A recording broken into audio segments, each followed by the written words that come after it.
Correspondents' dinner shooter case raises concerns about security on trains. Add AP News as your preferred source to see more of our stories on Google. Add AP News on Google. Add AP News as your preferred source to see more of our stories on Google. Share: a man acting erratically on a train headed for Chicago was spotted by a rail worker who called police. Officers found guns and a pamphlet about crowd control in his carry-on bag and a plan for a mass casualty event. Almost 2 years later, federal authorities say the man charged with attempting to assassinate President Donald Trump at the White House Correspondents Association dinner on Saturday was arrested with a shotgun and a semiautomatic pistol he brought with him to Washington, D.C. on an Amtrak train from California. It's just the latest security incident involving long-distance public ground transportation, and it won't be the last unless Amtrak and other companies find a way to address passenger screening and security at their stations,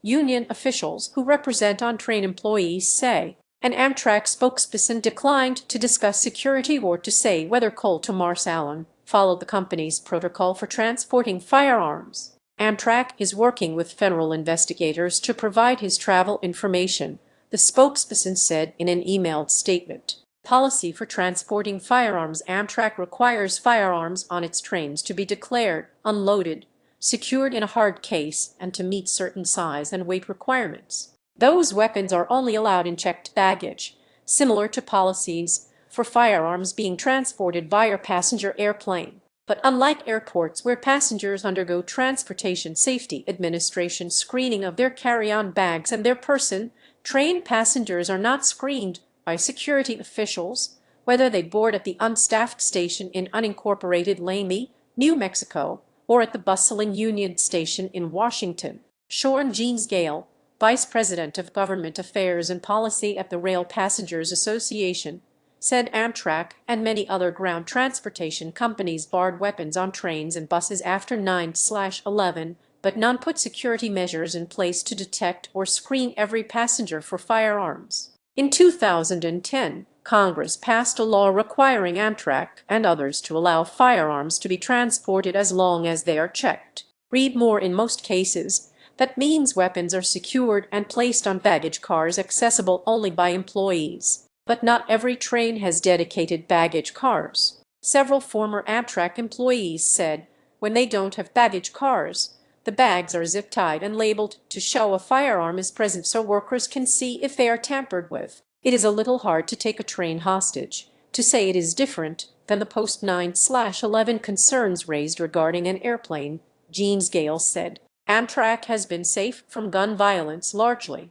The main incidents have been police shootings or interdictions. Incidents of concern: railway worker unions started requesting Amtrak and other companies look at security during the COVID-19 pandemic, when enforcing a mask mandate on trains was difficult at best. They asked again after an influx of participants in the Jan. 6 riots came to Washington by train, and rowdy behavior on the way home raised concerns. Jared Cassidy, the National Safety and Legislative Director for the Sheet Metal, Air, Rail and Transportation Workers Transportation Division Union, or SMART-TD, said Amtrak conductors and other on-train workers often don't speak publicly about incidents for fear of retribution from the company. Operator assaults are the most common conversations we have with our membership, but guns on trains is second or third in terms of concerns for workers, Cassidy said. SMART-TD has had some luck pushing state legislation and has 2 bills pending before Congress.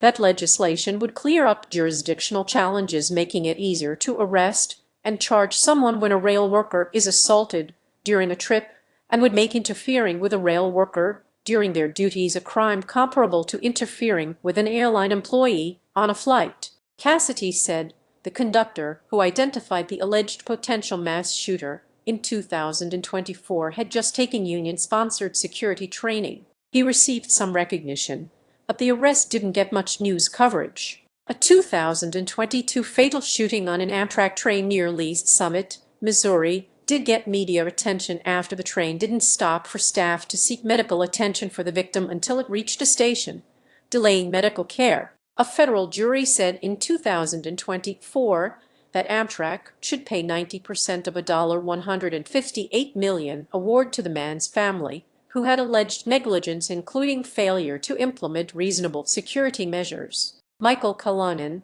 a former Amtrak employee and now a rail safety consultant, said he's heard of other security incidents involving smuggling drugs and other illegal items because of the lack of security screenings. They never want to spend money on infrastructure or security, Kalanen said. Maybe this shooter will be a significant enough of an event to push Amtrak to fund things. Kalanen said Amtrak police officers are not comparable to TSA agents. He said they are mainly charged with patrolling stations, doing track checks, and sometimes riding lines and walking trains, but one officer can have a huge amount of territory. There's one officer who I think patrols from Orlando to Miami, he said. Something has to be done to increase security. Geography presents a problem. James Gale said the Rail Passengers Association supports increasing Amtrak police patrols on trains, but isn't in favor of adding TSA-style security before boarding at the roughly 500 stations across the country.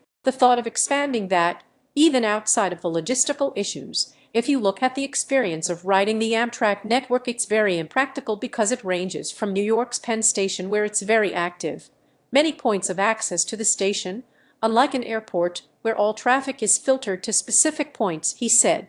Then you have Whitefish, Montana, on the other side of the